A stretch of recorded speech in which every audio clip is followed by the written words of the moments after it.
Watch Dogs 2, Ubisoft's big open world game this year, one of 16. How is Watch Dogs 2? For the most part, it's good. I mean, okay.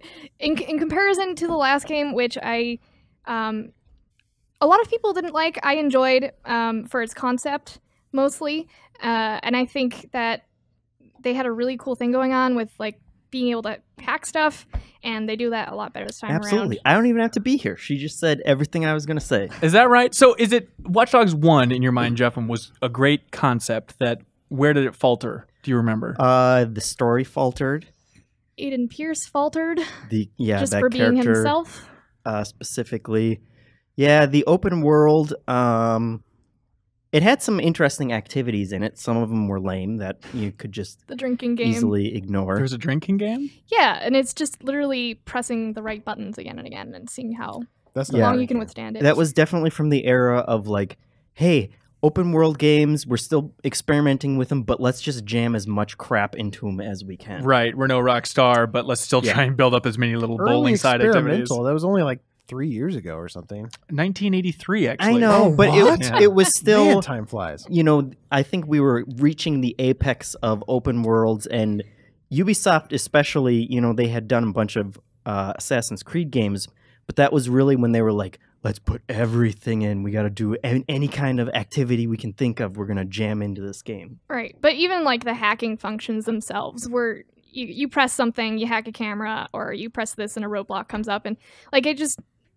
You felt limited in terms of what you could do. I at least felt limited. So does Watch Dogs 2 feel more in line with like the vision that they outlined in the initial video at E3 for Watch Dogs 1? Like, I think everyone was like envisioning this like hacker fantasy where you could just like have this like godlike control over a city, you know, and you do feel that a lot more this time around. Like you can, you know, remotely control a car that's pursuing you and make it spin out of control. You can control this like massive crane and climb onto that to get up to a building on the rooftop, and then you can do graffiti there. Every man's fantasy. Yeah, you know, there's a lot of cool stuff like that. You can distract an enemy by making his phone buzz and then taking him out.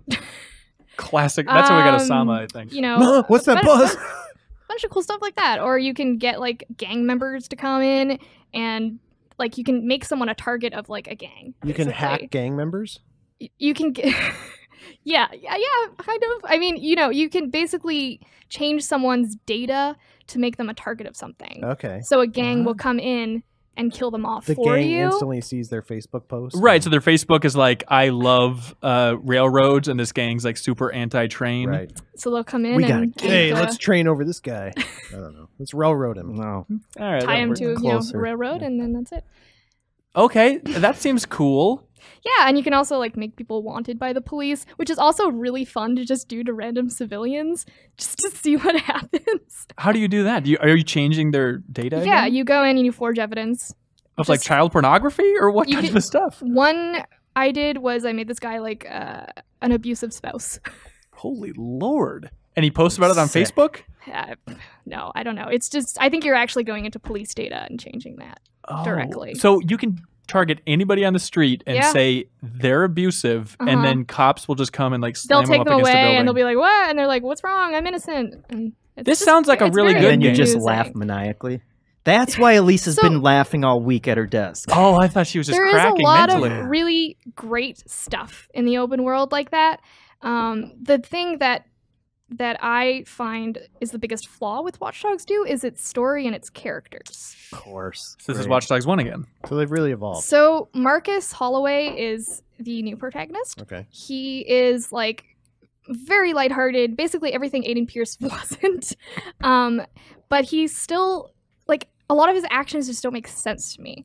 Because he is supposed to be... He keeps making people get rid of the police. People. Not just that, though. I mean, like, narratively, he's supposed to be this guy who was, like, wrongly profiled by the police...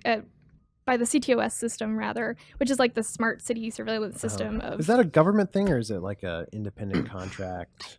I think it was, like, a private thing that the government then has been... Yeah, it seems like there's a government influence with it. Anyway, he's wrongly profiled as this criminal, and he's supposed to have this like strong sense of justice. Yet he often comes across more as like a glorified prankster or just very delinquent. Like you will teach a teenage girl a lesson by hacking into her webcam and scaring her to like be like, "Ooh, watch out for online predators."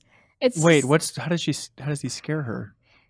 It's kind of dumb. Like all you do is you're making all these weird things happen in her room, like changing her music without her changing it and stuff like that. So it's exactly like Beyond Two Souls when you're controlling the ghost? It's a little bit like that. Okay. There's a lot of like mayhem stuff like that you can do, which is cool. But yeah, so the characters themselves are like kind of come across as like privileged, whiny millennials. This is the Far Cry 3 problem again. Yeah. And so it's very hard to get behind their cause.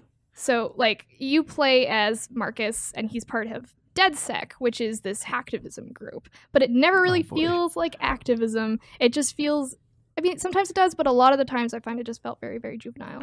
I played the early, like, opening sequence of this game and, like, met, like, DeadSec, that group. They have the worst outfits. I don't think that's how millennials dress. They look like Final Fantasy characters. That's like, what? Their outfits are an interesting ridiculous. style, but that's the other thing about Watch Dogs is like it never really.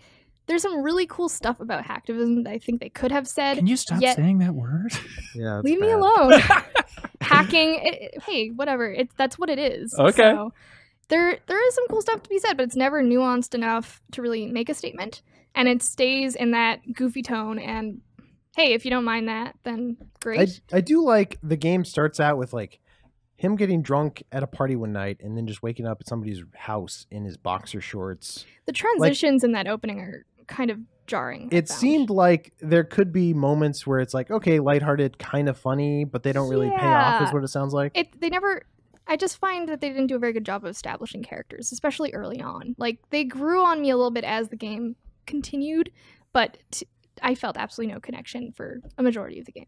Before we were recording, somebody mentioned something about a Diablo reference in Watch Dogs. I'm into this game referencing other games. Yeah. Elise, I don't know if you remember this super well, but there's like a moment in the game. You're diving into the CTOS servers and you're trying to hack in there. And the whole time, what's his name? Marcus again? He's being watched by DeadSec and they're commenting on what he's doing. And at one point, one of the girls who's watching him says, "Oh man, this is just like the secret cow level." And look at camera, wink, wink. I was even like, while I was watching it, I was like, that doesn't make any sense even in the context of what's happening. Like, this is really just a reference for the reference. Yeah, exactly. So there's stuff like that. I hear that there's a mission in the game where you go to Ubisoft San Francisco, which Reese and I were just at for the South Park cover story trip, and you steal or you leak a Ubisoft game, which is actually them, in theory, teasing an upcoming Ubisoft game.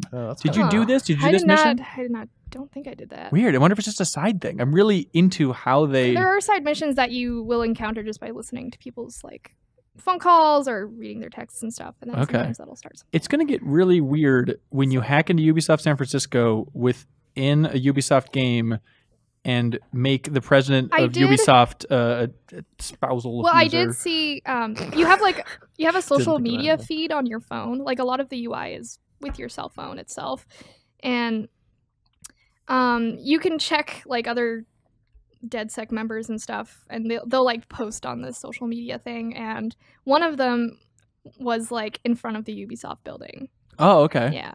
Well, that's cute. I hear there's also a bunch of like clips have come out from this game. Some I think we can get to in a little bit, which are a little more bizarre than others. But one of them is like people in Ubisoft San Francisco within Watch Dogs 2 are talking about like all the game leaks that have happened, all the different games that have been leaked, and they talk about how Syndicate was leaked, Unity was leaked, and then they say Osiris was leaked.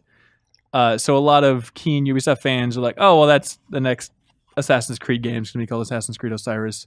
We'll see if they do that. I think it's really fun when games play on themselves that way. That was the same mission where you eventually released the trailer thing. Okay, and the trailers for some mysterious sci-fi thing. I think it was Kotaku kind of ran through that and said Osiris was the code name for one of the projects. I don't know if it was Assassin's Creed. I think it's Assassin's Creed because there's also rumor there's going to be like set in Egypt and all that stuff. Right. That would line up. God, we're getting our hot scoops from Watch Dogs 2. Marcus, what a great source. Oh, boy. I'm sure they love that. But there are other things that have come out of this game that maybe they don't love as much, right? Oh. Go on, you pervert. Well, we should ask Elise, how many naked people have you run into in this game? There are some naked people. And what is the context for these naked people? There is there's like parties and stuff and like nudist colony. San Francisco parties. But like and nudist colonies. Millennials. yeah, there's not really very much though. But it's like full frontal? Yeah. It's like everything. I've seen it all. I didn't really look that closely to be honest. Oh, Like so the Ubi and the soft? I don't know. Yeah. All right. Well, you're not shy about those things. You're Canadian. Sure. They're progressive people. That's Yeah. why she didn't look. She's like, whoa. Jeff, talk about this I'm controversy. What are you referring to, you weirdo? All I know is there was a news story that showed up in our Slack messaging, and I clicked through to a Twitter picture, and I had to go home immediately because you just can't see that kind of stuff at work. So somebody who had an early version of this game ran over an NPC and then looked at the NPC character, and it is fully modeled female genitalia in this game. That's not funny, Elise. You can't laugh at that. No, come on. But he then Be uploaded the serious. screenshot, and then PlayStation took down his account, or just that They screenshot. banned him for like yeah. a week him or or something. something. Right, and so it's this huge murky area of exactly what you're allowed to do, whether or not this was intentional. Does Watch Dogs 2 seem like the type of game that would intentionally include full genitals? I mean, I don't know. The game is definitely like ludicrous in many ways and obscene sometimes, but in funny ways. But I don't think it would do that. Have you seen female purposely. genitals? They're funny. Jesus, Oh. Martha. Whoa. But no, Ubisoft responded, though, to the news stories that started coming out, and they said, according to them, it was unintentional, and they're going to be patching it out. So It's a common computer glitch, just rendering out full genitalia in a Sometimes, video game. you know. Well, I was thinking like, well, if they have nudist colonies in there, maybe it's just I don't know how this model. That's the works. confusing I- part. Yeah. You'd think Not that it'd be crossover with that. Yeah. But what else has Boy. stood out with your time? What I specifically want to know is what's the wackiest stuff in here? Because Watch Dogs 1 started it. It's like, that seems like a fine open world game. And then Jeff got to a point where you're literally driving a giant robot spider and climbing around buildings, and it looks awesome. That actually comes back. Oh, awesome. Yeah, it's super There you go. cool. Not in the same way, because like that was a side thing that you could do, if I remember. But this is part of like one of the main missions. Is you find out the military wants to like replace soldiers with like weaponized robots, and one of these is a giant mechanical spider, and you get to control that and just blow up, Wow. and Okay. it's really fun. And how graphic are the giant robot spider's genitals? Oh, very graphic. Okay, it's really up front. I totally get it.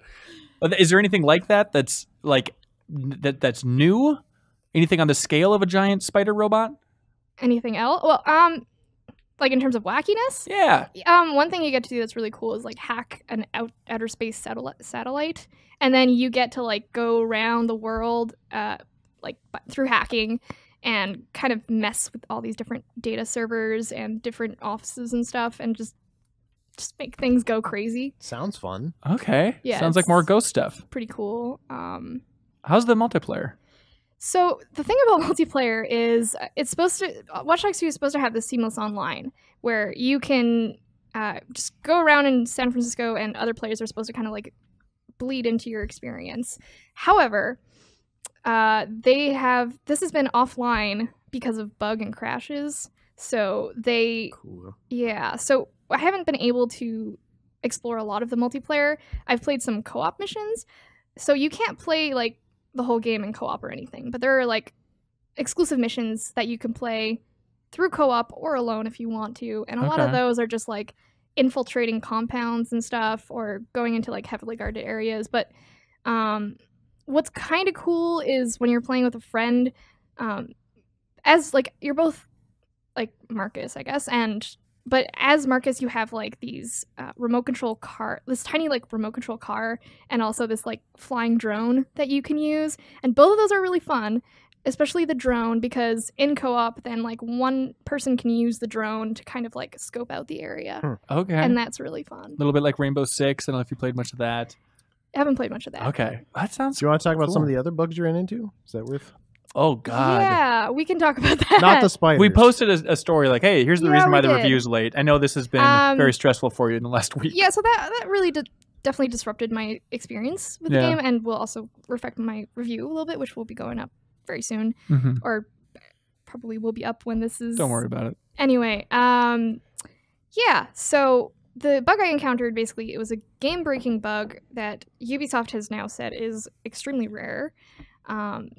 That means however, it's not actually patched yet, so technically people could still get this bug. So basically what happens is, as I said, like a lot of the UI is through your phone, and suddenly a bunch of Marcus's apps disappeared. And there's this kind of weird gimmicky thing where you actually have to download apps to your phone using the app shop. Oh my god. Okay, yeah. Anyways, which is kind of silly. But yeah, so I went on that, and it wasn't actually letting me download anything anymore. And those apps that were like primary functions in the game that I actually needed to use to get through one of the main missions suddenly weren't there anymore. Gross. That is so meta that a bug on your in-game phone prevented you from downloading apps, which then blocked your progress. And the only way to relieve that is you need the second screen experience and boot it up on your iPad. The only way to actually get through is to just restart. It was actually high art. You just didn't get it. Well, hang on. How did you know what you did to trigger this? Can people dodge this somehow? They didn't tell me. I asked them, I'm like, what do you think led to this? They told me that I was the only one that experienced this bug. They were not able to reproduce it through their testing. Holy crap. So. Wow. You're magical, Elise. I am special. Wow. Well, I think they'll have a larger sample size to pull from for this bug when it releases on PC, which is not until next week. It's that weird Ubisoft Pc Delay, which is really diabolical. Because, PC is just the least stable platform for many ports, right? And many game launches. And to always delay that, they're dodging a lot of potential bad press in terms of like, oh, Steam reviews are down, bugs all over the place. And it's really annoying. As a primary PC gamer, I would like to play on that when everyone's talking about Watch Dogs 2. I mean, aside from the bugs in the story, it sounds fun. Yeah, it sounds the gameplay cool. I really, really enjoyed.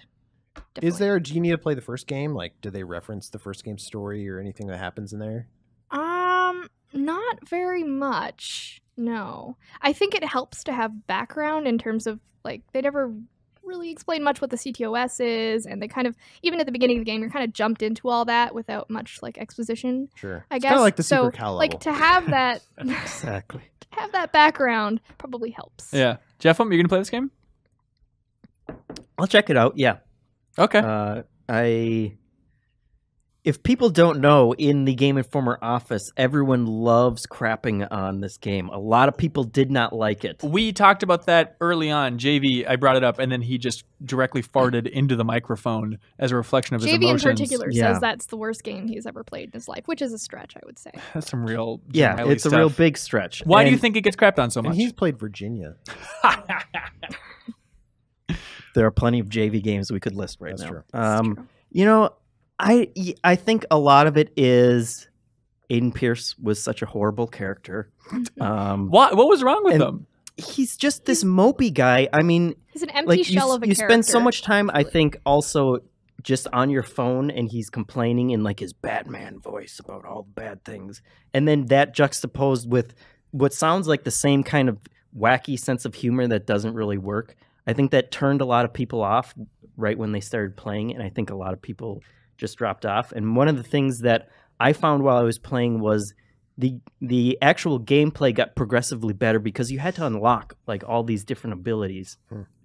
And so the first couple hours of the first game were the roughest ones, and I think a lot of people just didn't get over that hurdle. It's kind of similar to this, but it doesn't take as much time to progress and make it more interesting this time around. But yeah, I mean, part of it is just getting those hacking abilities, and then suddenly things do get a lot more interesting. Yeah. Thank you so much for watching this excerpt from the Game Informer Show podcast. You can click right here if you want to subscribe and listen to the audio version of the full show. Full episodes air every Thursday, and they feature Game Informer editors sitting around talking about the biggest reviews, previews. We talk about exclusive impressions of Game Informer's cover stories. We have long-form developer interviews, everything that's great in gaming. So every Thursday, be sure to check it out.